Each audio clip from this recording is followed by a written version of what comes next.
di jalan Allah. Ini Masjid Enam Syuhada lagi dikunjungi sama Ketua Hilmi.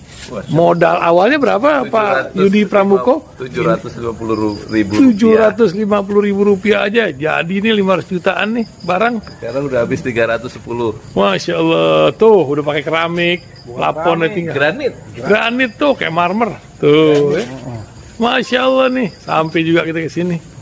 Masjid Enam Syuhada, ngapa namanya Masjid Enam Syuhada, Ya, Pak Yudi? kita mau mendokumentasikan perjuangan dakwah nama anak muda pengawal Habib Rizik Syihab itu. Masya Allah. Yang dibunuh sama orang jahat di kilometer 50. Kilometer 50 ya. Itu kan simbol memperjuangkan dakwah itu kita harus memberikan segalanya untuk Islam kan ya. Untuk Masya dakwah Islam. Allah. Dan nama anak muda itulah yang sudah memberikan segalanya untuk Islam. Masya Allah. Apa nanti nama pemuda itu ada juga di sini mungkin diterapkan? Mungkin namanya 6 syuhada. 6 syuhada itu, Iya. 6 syuhada dipasang di sini, 6 syuhada. Bip Ali, apa yang dikomentarin dari ini semua, Bip Ali? Masya Allah, luar biasa. Dari uang 700.000, kalau pengen ternyata bisa. Bisa. Allah kirim. Tuh, bisa. Ya, dengan Masya. dengan masuk satu gang kecil, tapi Bapak ini luar biasa. Kecil tuh. Oh, Masya Allah ya. Satu call aja. Masya Allah. Perjuangan Pak Yudi Pramuko, YouTuber sejagat paling tua. Tertua di semesta. Tertua di semesta. Masya Allah. Tukang donat. Tukang donat. Tukang donat dari Paru. Ini saya laporkan dari lapangan ini, langsung dari Masjid Enam Syuhada. Masya Allah. Dan ini dia. Dalam lihat ah. Tuh, lihat tuh masjidnya. Tuh imamnya di situ tuh. Malam-malam lagi kita. Masya Allah. Masih kurang nih. Atapnya katanya transfer aja. Assalamualaikum warahmatullahi wabarakatuh. Alhamdulillah wassalatu wassalamu ala rasulillah. Yang bikin pengamat bingung itu calon dari wakil presiden Prabowo itu siapa, dan calon wakil presiden calon wakil presiden Ganjar itu siapa. Terus ada yang mencoba menggabungkan, kalau gitu gimana kalau Prabowo presiden, calon atau bakal wakil presidennya Ganjar, atau terbalik, Ganjar presiden itu wakilnya Prabowo. Wah, itu nggak mungkin katanya. Atau yang mungkin Prabowo presiden, wakilnya Puan. Nah itu. Atau Prabowo terus kemudian wakilnya Gibran. Wah, itu seru lagi. Tapi yang mungkin masih orang nggak lupa, dulu ada kepikiran Prabowo presiden, wakilnya Joko Widodo. Nah itu kayaknya yang mungkin itu terjadi ya. Calon presidennya itu Prabowo.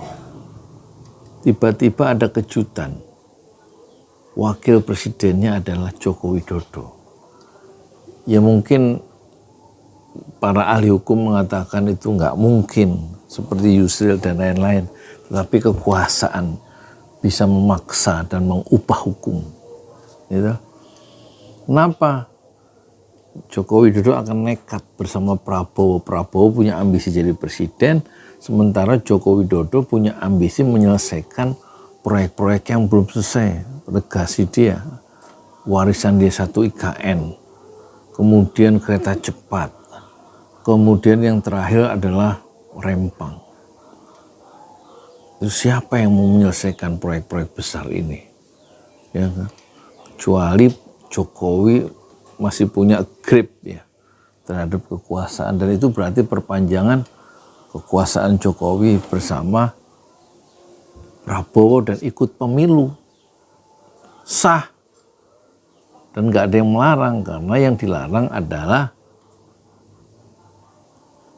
3 periode itu, yang dilarang adalah presiden. Tapi kan Pak Jokowi belum pernah jadi wakil presiden, dan dia akan mendaftarkan sebagai wakil presiden dari Prabowo. Nah itu akan bikin puyeng semua pengamat hukum dan bikin kesel semua aktivis, dan akan bikin marah mungkin sebagian rakyat senang karena pendukung Pak Jokowi juga banyak. Yang kesel tentu saya. ngapa orang ini masih pengen berkuasa aja itu tadi alasannya. Karena dia sudah mendapatkan sesuatu barangkali, itu dari siapa saya nggak tahu soal proyek IKN. Nggak mungkin ya, sesuatu yang dia harus pertahankan dan harus dia perjuangkan di IKN. Kemudian Mandalika juga, itu kan yang berapa triliun itu. Karya-karya Pak Jokowi, kemudian kereta cepat itu juga. Yang sekarang pakai APBN sebagaimana 20% APBN dipakai untuk IKN. Dan sekarang ada proyek besar lagi yang dari Cina yang 100 berapa triliun tuh. 11,5 miliar ya. Meskipun itu Xinyi itu bukan perusahaan terbesar Cina, 10 besar pun tidak ya. Tetapi sudahlah, Bahlil yang bohong bahwa perusahaan Cina itu nomor 1 di dunia itu ternyata datanya menurut pengamatan, menurut penelitian para wartawan itu bohong itu. Ya, nggak tercatat sebagai perusahaan besar, 10 besar pun tidak. Tapi Bahlil sudah memblow up bahwa Xinyi itu perusahaan yang di Cina itu adalah perusahaan terbesar di Cina dan akan membangun perusahaan kaca terbesar kedua di luar Cina, yaitu di Rempang itu. Itu kebohongan Bahlil kan, bahwa perusahaan Cina itu bukan perusahaan besar ternyata itu. Kok bisa mau mendanai 11,5 miliar dolar atau sekitar berapa 380 triliun apa berapa itu ya, atau 178 triliun. Itu kebohongan Bahlil yang pertama. Yang kedua, dia bohong pertama mau direlokasi ke Galang, penduduk yang di Rempang itu. Kemudian sekarang istilah relokasi karena ditolak digeser di pulau Rempang sebelah sononya gitu. Jadi susah juga ya kalau menteri selevel pembantu presiden seperti Bahlil itu mencela-mencela ya, omongannya nggak bisa dipegang. Ya mungkin ada contohnya kali. Nah yang penting sekarang siapa calon presiden Prabowo? Kayaknya sih calon presiden Prabowo yaitu Joko Widodo. Nah loh, saingan berat buat Anies, tetapi saya tetap yakin dan percaya meskipun calon presiden Prabowo berpasangan dengan Joko Widodo, saya yakin dan percaya Anies Baswedan dan Caimin tetap akan memenangkan pemilihan presiden tahun 2024 dengan 1 kali putaran. Karena apa? Karena yaitu tadi, takdir Allah yang lebih baik akan terjadi dan kita sebagai manusia hanya menerima. Takdir Allah berlaku.